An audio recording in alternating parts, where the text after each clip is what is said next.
Okay. Good morning.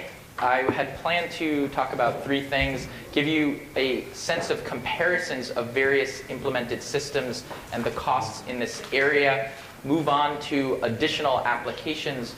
We'll see that some of these costs are rather high, so then the question is what sorts of special purpose applications make sense right now, and then finally summarize what we've seen in this winter school and wrap up.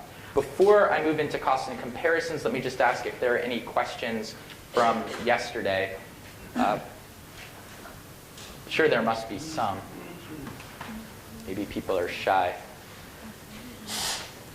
Okay, so in going through this cost comparison, costs arise from both the back end as well as the front end and their interaction, a point that Iran had made as well. So the goal of the next few minutes is not only that we understand where different kinds of concrete costs come from, but that we understand the different amortization regimes, because we'll see that different schemes have different ways of taking fixed costs and amortizing them, and that we'll understand current trade-offs. And if you're looking in the notes, this piece of the presentation is the last part of what's listed as the 7th class in your notes. So you have slides for all of this in your notes associated with my third presentation, which was the 7th class. But it will be the first part of this one because we didn't get to it. All right, so we're going to do two performance studies. The first one, in order to compare front ends, we're going to hold the back end constant. And then we're going to compare back ends by holding, we won't really have a front end. We'll just have a very natural circuit for very natural computation. And then we'll compare back ends that way. So we hold one variable fixed and vary another one. The metrics that we'll analyze will be mostly running times. We'll talk about other ones. And of course, we'll say something about the different amortization regimes. All right, so the first part of the study, we will hold the backend constant. The backend here will be the libsnark, which is from Iran and his collaborators, which is an implementation of the Pinocchio system derived from GDPR. So when Iran was talking about snarks with pre-processing and all those layers of abstraction, all of that is more or less an implementation of Pinocchio with different vocabulary, and it finds its expression in a library called libsnark. And it's documented in this paper that I've just circled, as well as its predecessors. It's a very nice piece of code. My own group has incorporated it. The front end will be first Zatar, which I guess is from my group. It's an example of the ASIC approach. And it, again, will be composed with libsnark, although it could be composed with different backends. I should say the front ends and back ends are pretty modular once we're talking about the argument systems. If you remember, there were interactive proofs and argument systems. Once you're talking about arguments, the different front ends composed with the different back ends. So then we have the front end here. Now, BCTV on the front end, this is tiny RAM. This is what Iran called tiny RAM, and is effectively a general purpose CPU represented in constraints.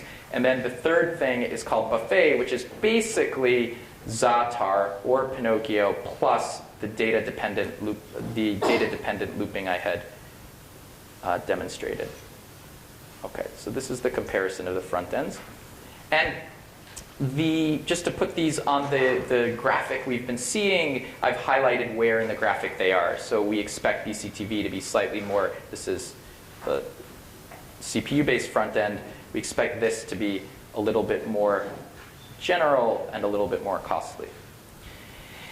And we've re-implemented all of we've re-implemented the ones we had to. So we're dealing with the same code base, the same evaluation platform, which I'm listing on the slide, and the same machines. And we're going to ask 4 questions. The first 2 are what are the verifier's costs and what are the prover's costs. And those answers in part can come from a model of the way that the back end works. And what I'm listing on the slide here is exactly some of the numbers that Iran had presented. We have proof lengths that are 288 bytes, and this arises from the compact encoding in GDPR and Pinocchio, inherited by libsnark. The per instance verification cost is 6 milliseconds for the verifier, which is actually very small. Although, of course, in order for this to make sense for somebody to be outsourcing a computation, the computation had to have been more expensive than 6 milliseconds. And as Iran said, he said that it is O of the input. It probably would have been I mean, he was folding the output into the input, but basically you see that there's this term that's proportional to the input.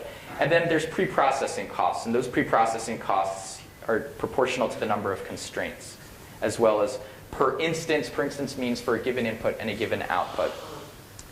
Now, there's a few things to note about this picture. First, I want to explain an issue and that motivated the bootstrapping that Iran presented. The memory requirements for the prover here, which by the way are also inherited by the verifier in order to do pre-processing work, these are actually very high, and they wind up being a bottleneck in practice, and they wind up limiting the size of computations that we can actually run with.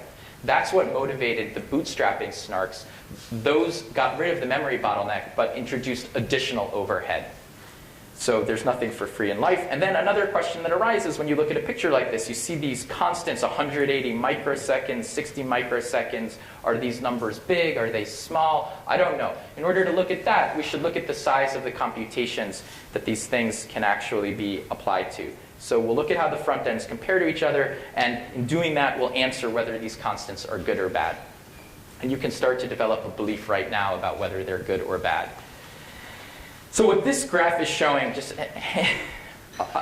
this graph is saying that we extrapolate, not all of these systems can run at the same size computation, the same size input. So for matrix multiplication, this is the dimension of the matrix. So what we've done here is to extrapolate, based on detailed cost models, how all of the systems would do if they could run at the size of Buffet, which is able to scale up to the largest input sizes. This picture, by the way, is deceptive. I will be clarifying this in just a moment. But what it's saying is that if you only look at the systems in this area, then what happens is that Buffet winds up performing the best. And this is a graphic from a conference presentation.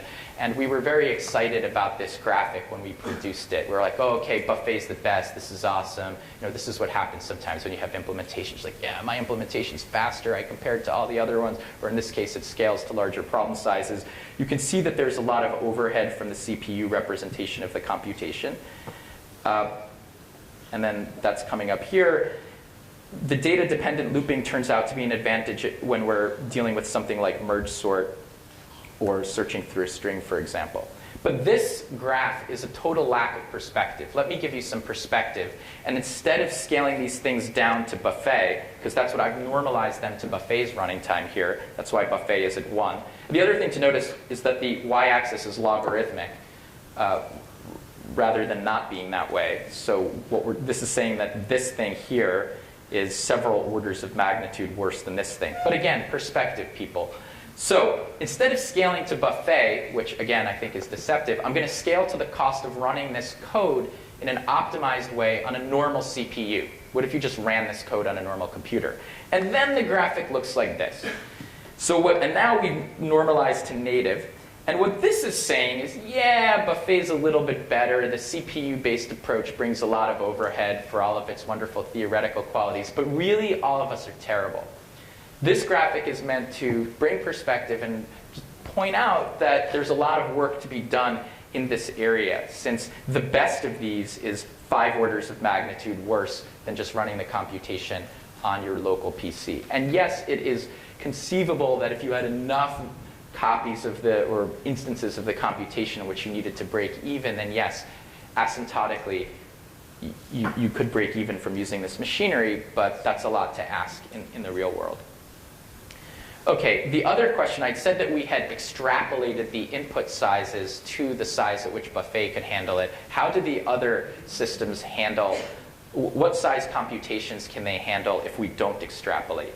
And that's what's being depicted on this slide. You can see that Buffet and Zatar do a little bit better than the CPU-based approach. And what this is showing is that for a computation like matrix multiplication that has a natural expression as a circuit, the CPU-based approach brings a lot of overhead. It only scales to 7 by 7 matrices for all of those wonderful properties. Not that Buffet is so much better. I mean, 215 by 215 matrices, yeah, it's a lot better. And if you look at how many program steps it is, it's a lot better. But really, that's no great shakes. None of these systems is really anything more than a toy for now, even though it represents tremendous progress. Yeah. Is there any particular reason you chose merge sort? Because why would you want to verify merge sort? You wouldn't, we were looking for some, first of all, we needed computations that would complete in less than the median time to get a PhD in computer science. So Iran calls that like having his experiments terminate before the camera-ready deadline. So we needed small computations. We needed ones that stressed memory. Merge sort seemed like a good one. I mean, there wasn't a systematic way we went about this. So these benchmarks, I won't say they're biased, because it wasn't like we looked at 50 things and then only picked the ones where we were good. We needed ones that actually completed. I mean, certainly if we had self-modifying code, the CPU-based, we couldn't even handle it over here. We need the CPU-based approach. But to that, I'd say, when your program can only take 20,000 steps, why do you want self-modifying code? That would be my response to the self-modifying code feature. So merge sort was something where it exercised RAM. We wanted to exercise RAM. And I didn't make this fully clear yesterday, but the approach to RAM that's taken in Buffet is adapted from the one in BCTV, which is tiny RAM and libsnark. So we've definitely adapted that. There's been a lot of nice ideas that have come out of here. And then this is Knuth-Mars Pratt. The bottleneck is what we call a gate budget of 10 I've just obscured the 7. It's a gate budget of 10 million gates or constraints. And what that comes from is that memory bottleneck that I mentioned earlier. The 10 million gates or constraints are spent differently in the various approaches. In the CPU-based approach, many of those gates are spent on decoding the CPU's next instruction. Elsewhere, they're not spent on that, but that comes at the cost of less favorable amortization, which I will get to soon. To give you a concrete sense of what things cost, pre-processing costs some entity 10 to 30 minutes. If you presume that that entity is some globally trusted party, then you get the trade-off that Iran mentioned, where, oh no, we have to trust some globally trusted party.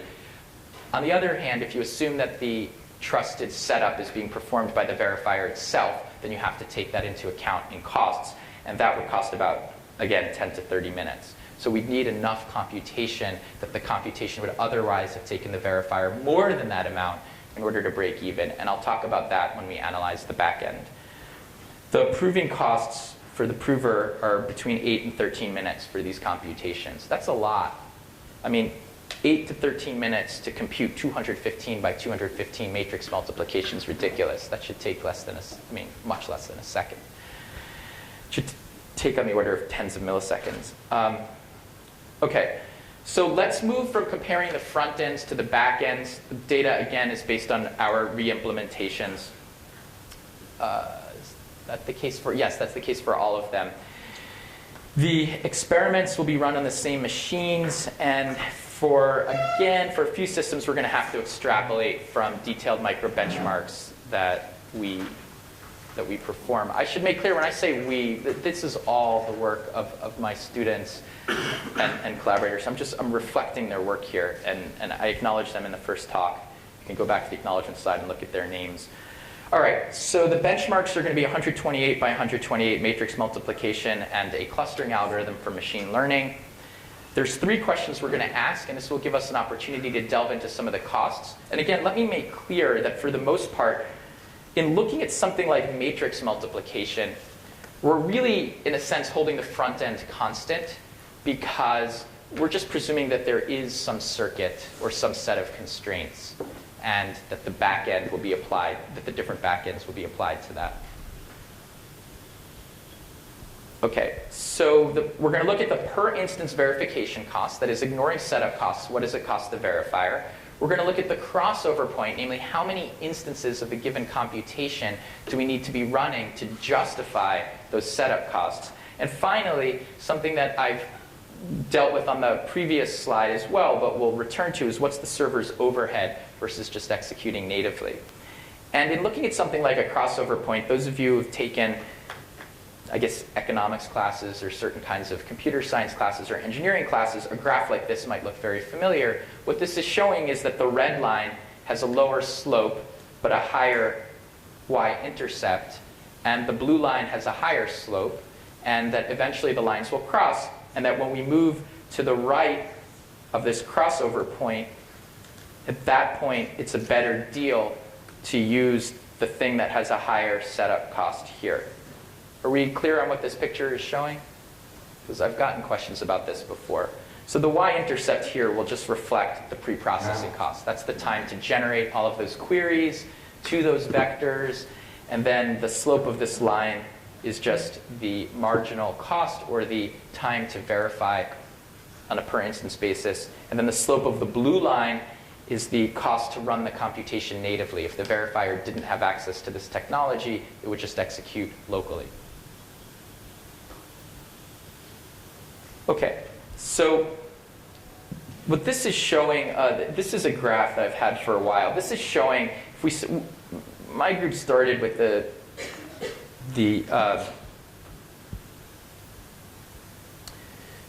paper of IKO, and what this is showing is that if you just implemented IKO and then you implemented some of these other things, you'd find that the speedups were actually very favorable. Not that IKO did anything bad. In fact, they did a lot of great things. They were a huge inspiration. The idea at the core of their paper has been extremely influential. But this is showing is that even though the cost that we have isn't great, we've come a long way versus a naive implementation of the theory as it appears in the literature.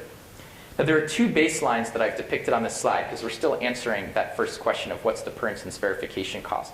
The two baselines are the one that somehow seems to get used in the literature, and I'll take partial responsibility for that, in which the native computation is executed using the GNU multi-precision library as opposed to the processor's native floating point. So this is an extremely optimistic baseline for us, 103 milliseconds. It wouldn't take that long to actually program 128 by 100, to actually run 128 by 128 matrix multiplication. And then another baseline, which is 3.5 milliseconds, which is what you get if you had actual optimized code running on your CPU. And what we see here is that a number of the systems beat this extra optimistic, optimized baseline, but that none of the systems truly beat the correct baseline that you should choose, which is optimized code. And there are systems that report beating native execution. You need to take that with a grain of salt. The native execution there has been slowed down, and the computer's been placed in a freezer. It's been, it's been underclocked. Somebody's taken a baseball bat. I guess I'm not in the United States, but baseball is a sport that people in the United States play. Somebody might, and people occasionally use baseball bats for nefarious means. And they can take a baseball bat to the computer. Oh, the computer's computing slowly, but hey, we beat that computer. That happens. I'm not proud of that. What we've tried to do since then is try to compare to computations that are a little bit more optimized. And in fact, the ones that I had on the previous slide, those were compared to an optimized native computation. All right. I had asked about what the crossover points were. This is for matrix multiplication. Again, each of the red lines is an example of the red line that we had on that basic schematic. And then what I was depicting is the blue line there with the slope of normal execution, of native execution. That's the black line here. And we see various crossover points. Let me hide. One thing to point out, I'll come back to this, is that the approaches based on interactive proofs are much, much better. Their slopes are much lower. And in fact, Justin Thaler, who has optimized the work of, not only optimized, but refined and improved the work of GKR. So yeah, I had mentioned GKR in the first talk. Yael had talked about it. Justin and his collaborators did CMT. Justin's collaborators did CMT, and then he later improved it and got a very, very, very fast prover and verifier. So this is showing that the number of instances required to break even is thousands. And that's against the optimistic baseline. So this is totally depressing. And then let's look at the prover's costs. The prover's costs are also rather high. There's something unfair on this graph, which is I should take TinyRAM off of this graph because TinyRAM is a front end, not a back end. The back end should actually be an optimized version of Pinocchio, and the back end for Pinocchio should be, let me do it like this. Let me say that this should be libsnark, L-I-B, uh-oh, what's going on here?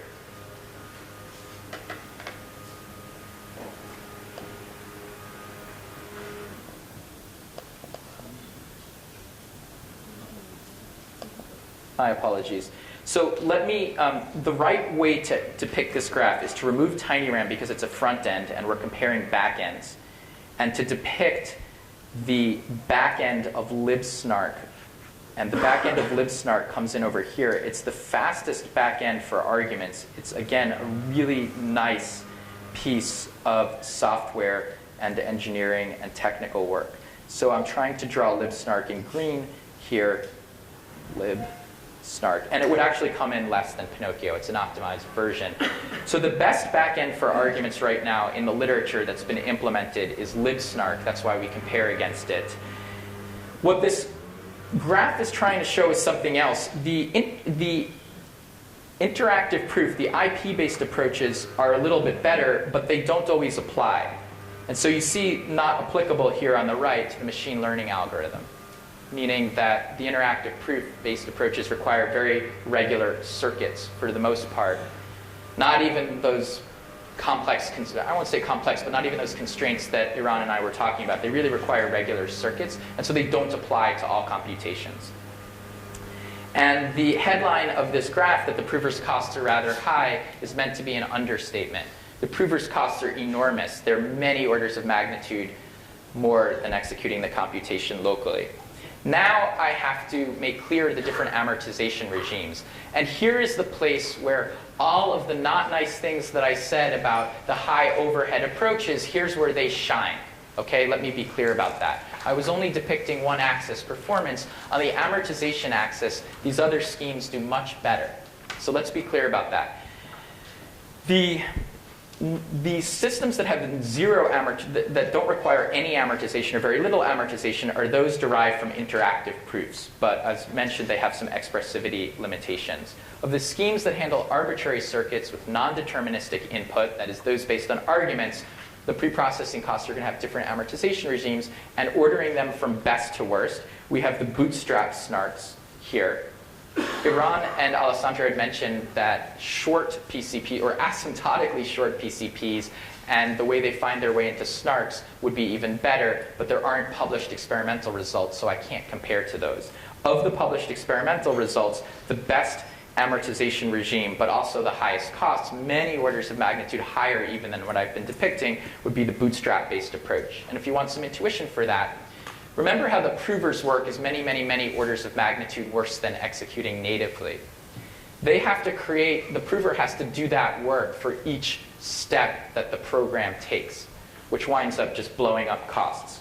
But it does get them a well-defined clock cycle, or well-defined instructions per cycle, or cycles per instruction would be a better way to put it.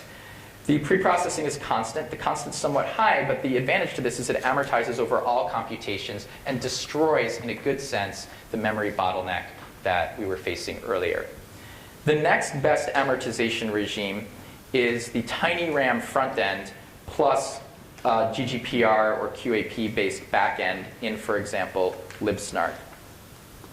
And the advantage here is that it amortizes over all computations of the same length. The verifier, or the trusted setup entity, has to know how many program steps are going to be taken within some band. But once that's established, the amortization will take place over all computations that anyone runs over that length, because the circuit is universal in that sense. I mean, it has a length hard-coded into it, but it's otherwise universal. The next best thing you could imagine doing is just using regular Pinocchio, which is an ASIC-based approach. And of course, Pinocchio was done by Subset, the GGPR authors, also non-interactive. This amortizes over all future instances of the given computation. Not over all computations that take the same number of steps as in the universal approach, but just holding a particular computation constant. And then finally, for the next best thing you could imagine, or the worst thing you could imagine is the interactive argument-based approach, where we don't even amortize over all future instances of the same computation. We only amortize over a batch. This gets to a question that one of you had asked. Once we generate the queries and verify a batch of computations, those queries are burned, the commitment is burned, and we have to start over and generate new queries, which is strictly worse. The only saving grace of that is that this approach is based on standard assumptions, whereas all of the remaining ones are based on non-falsifiable assumptions. But this is strictly worse amortization behavior. And let me depict that graphically with an unhappy sign, just to make clear. All right. So to just summarize concrete performance, the front end generality is very appealing in principle. In practice, it brings a very high price. The verifier's variable costs have, as I mentioned earlier, achieved a genuine victory. 6 milliseconds really isn't disastrous, particularly if the computation couldn't be run locally, which is a point I'll get to soon. The verifier's preprocessing costs, whether those are acceptable, depends on your setting and your application. And I maintain that for the time being, the prover's computational costs are mostly a disaster. Nevertheless, you could imagine that performance is plausibly acceptable in certain settings. If your computation's regular, then you could use the interactive proof-based approaches. If there are many identical instances of the computation, many identical instances of the computation, then you could imagine amortizing the setup cost. Or if the given computation is small, as Eran had said, there are cases where the computation is small, but it's very important. In that case, one might want to use this machinery. It also has to be true that the verifier couldn't execute the computation locally in order for the machinery to be motivated. But because in order to motivate the winter school, I want to say that none of the systems is at true practicality. That requires future innovation. All right, so that brings us to additional applications. And I'm going to, excuse me. So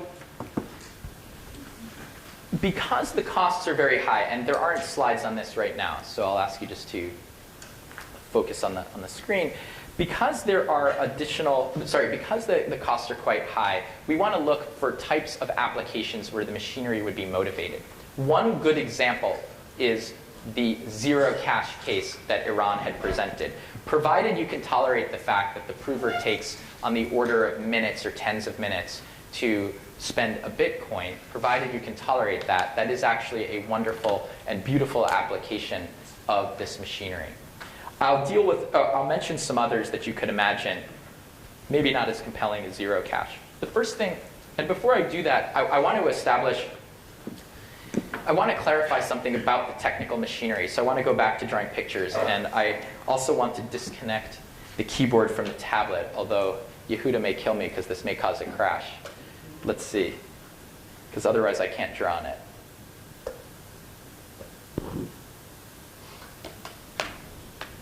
Okay, so far, no panic on the Titanic. Okay. All right, so we talked about yesterday, Eran had mentioned that there are cases when computations refer to external state, and that the constraints, in some sense, the ability to satisfy those constraints constitutes an implicit proof that the computation is working over the correct state. Remember this. So I just want to, in terms of the low-level digging that we've been doing, I want to just demonstrate this idea. So let's imagine that we have a computation where conceptually the computation is going to take two inputs. It's going to take a digest of some state, and it's going to take some other, let's say, some other input, little x. And what the computation's going, I'm just writing in computation terms here. I'll translate this to constraints in a moment. What the computation's going to do is first take the real data. Oops, I've already messed that up. The computation's going to have a line like this inside of it. Is the digest equal to a hash of the real data? And the real data will correspond to variables that it will be the prover's obligation to set. And then, based on the real data, then essentially compute like f prime, some other computation, over the real data and the true input x, and then return y. Are we clear on what this is saying? I'll translate this to constraints in a moment. But is this picture roughly clear? That if a computation implicitly refers to external state, we don't want to materialize, we don't want to have the verifier materialize the external state, but the computation itself will materialize it. The verifier supplies a digest. It's the obligation of the prover to identify a preimage to that digest, the preimage of the hash function that hashes down to that digest. And the ability to find such a preimage is assumed to be hard. And from there, it follows, roughly speaking, that it must be the correct data because the prover couldn't have forged a preimage. It must have actually seen the association between the digest and the preimage. So, yeah. This requires knowledge. It absolutely does, and I was going to bring that up. It absolutely requires that the schemes have a proof of knowledge property, and all of the argument schemes meet that property. That's been proved. You're exactly right, and I was going to say that after I drew the constraints. And as an exercise, start to think about why this use of the machinery requires a proof of knowledge property. Those of you who don't know what proof of knowledge is, that's fine. But if you do start to think about, it's strictly stronger than soundness. I alluded to it in the first talk. I don't expect it to have stuck. But if you do know what it is, start to think about why you need that in order for this picture to make sense. So the constraints might look like this. There might just be some free variables, which I'll call Zn, and these are going to represent the real data. And then we might have, for instance, that the digest D here equals the hash of Z1 through Zn. And I'll show you what the hash looks like. This expands to equations. And then we might have an output here that just computes f prime on Z1 through Zn and then x. And I won't go through, but we've already studied in this winter school how computations unfold into constraints. All those step-by-step things we were doing with if statements and loops and all of that, that gives you a computational model. And then we can just imagine that the other computation expands. So this is the picture. And the point is that it's the prover's obligation to identify these variables Z1 through Zn are intermediate variables in a sense, or free variables. And it's the prover's obligation to identify a set of values that hashes down to this digest D. And we'll get to the hash function in a moment.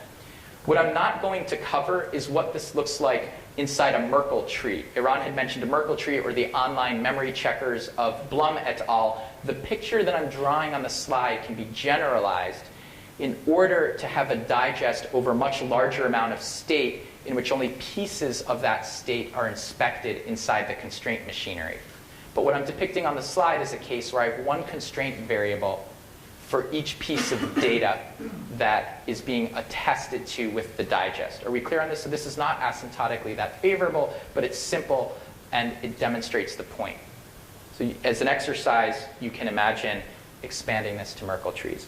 Okay, so what the hash looks like inside these constraints is the following. We're going to turn to an approach of ITI, also GGH. There's also a variant of this where there's only one dimension. That's a random subset sum. Some authors use that. And the hash itself looks, we turn to this hash because it's algebraic and fits nicely into the constraints.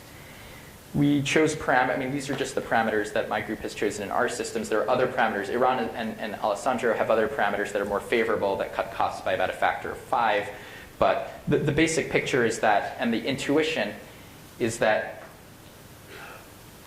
if you believe in certain hard problems in lattice crypto, which you probably should, then the ability of an entity to identify z sub i's that satisfy the system of equations is negligible unless that entity already knows what the z sub I should be because it's seen the preimage before.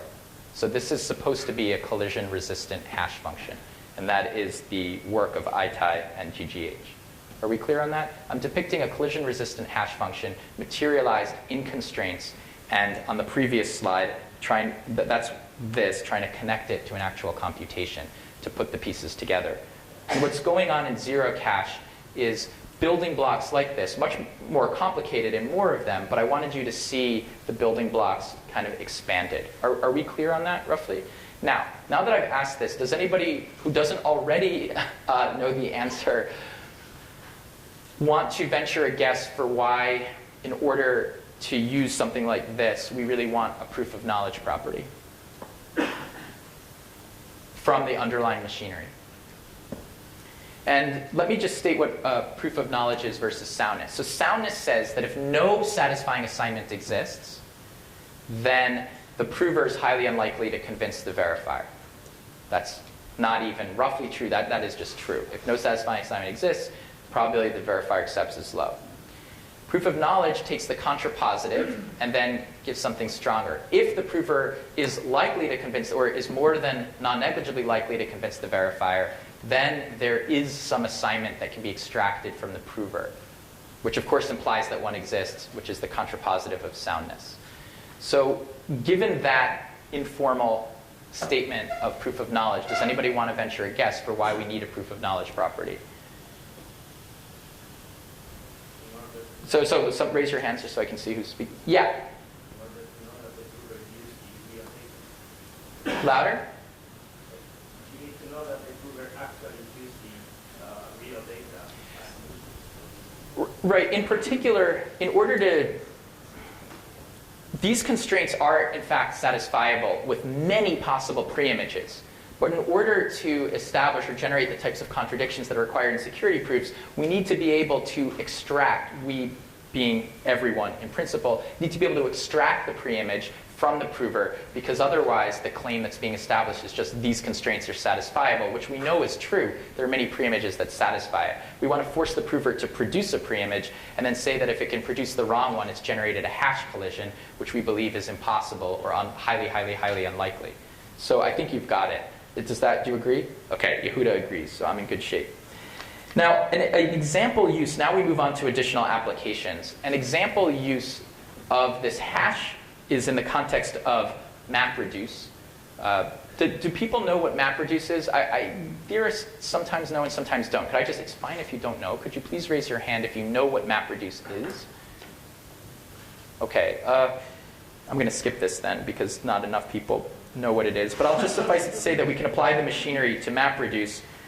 There's a use of this hash business here and a use of this hash business here. There's another computation of the hash, which is different from the check of the hash here. And the outputs from the mapper get sent to the reducer. Each of these computations gets compiled into constraints.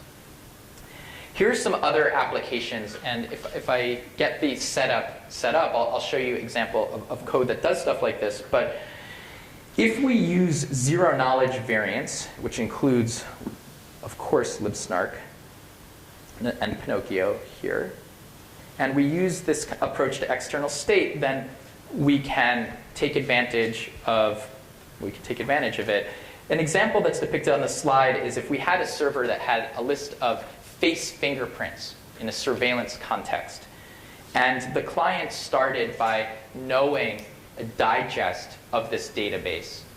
Then the client, and we can try to figure out where the client got that digest, but if the client had such a digest, then it could get assurance when it did a lookup on a particular new fingerprint. When the answer came back from the database as yes or no, the client could gain assurance that, in fact, the yes or no answer itself was correct. Both sides. This isn't the case, well, yes answers we know are correct. No. The client would know that whatever the server that's holding the database said, yes or no, would be correct, provided the client started with a digest. This picture requires modifying the setup slightly to incorporate commitments into the constraint formalism as well as digests, but the basic concept is the same.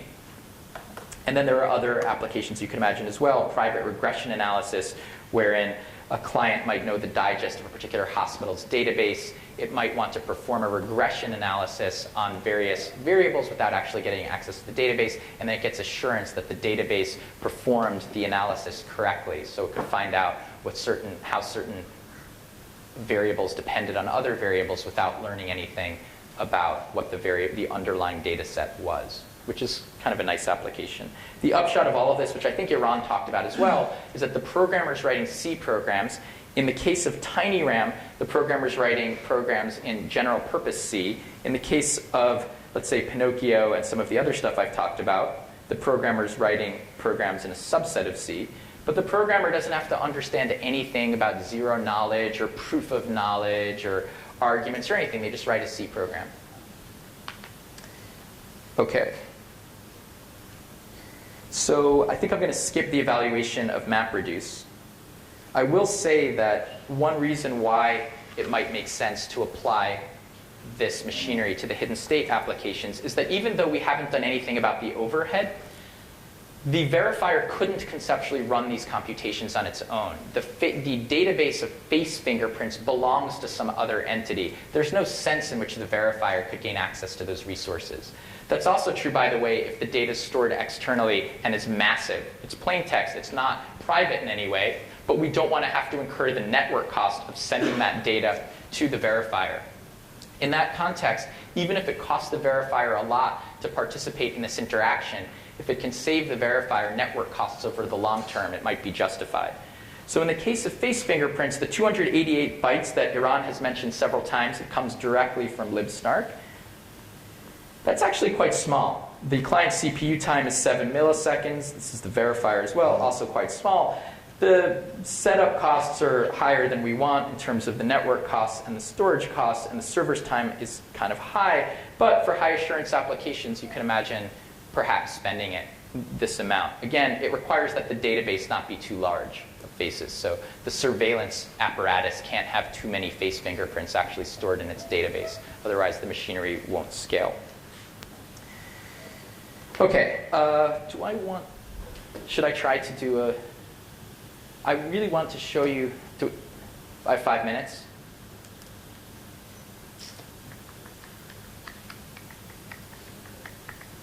Okay, here's what I'm going to say. My student Max Howell did a fantastic job preparing a tutorial for all of you.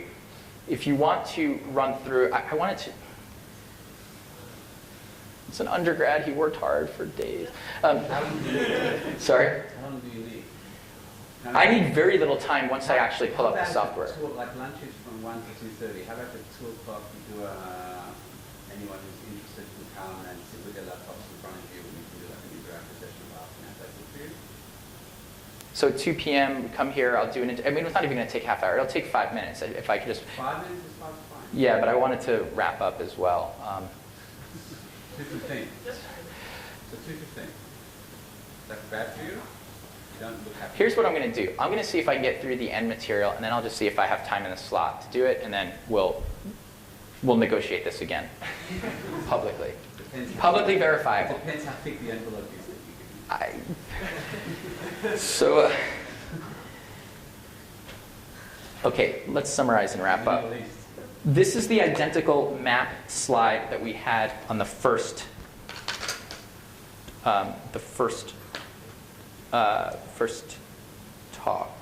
session. This again says pre-processing. I believe things actually worked out approximately this way. Yael indeed talked about the boundary and the theory. I didn't talk about implementations of interactive proofs. I wish I had.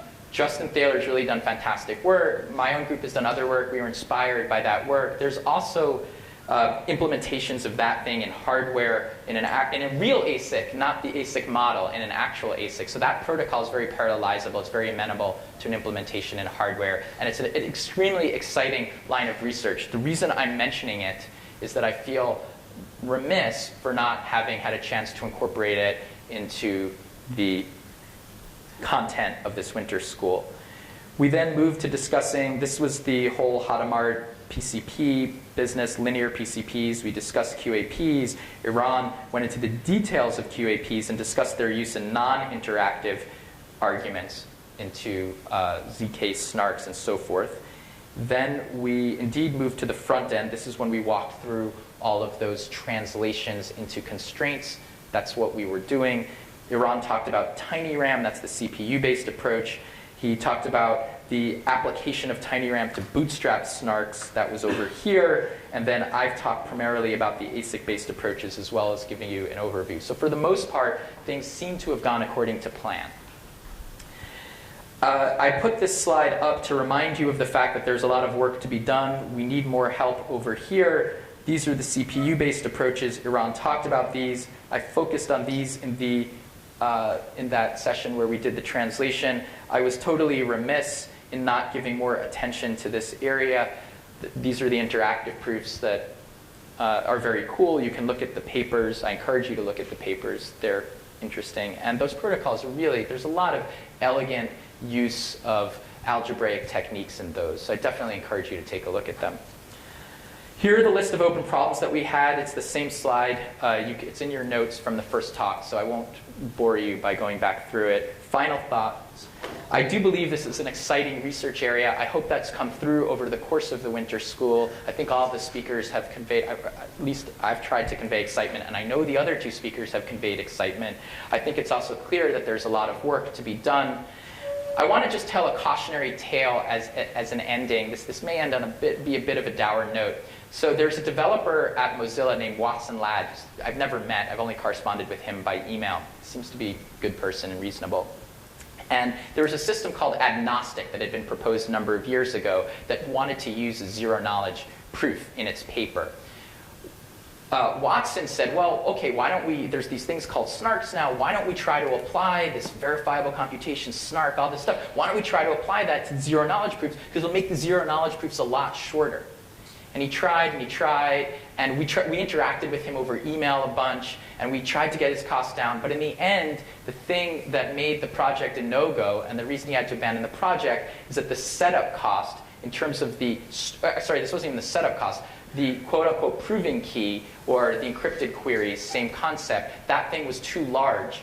It would have had to be added to every instance of Mozilla.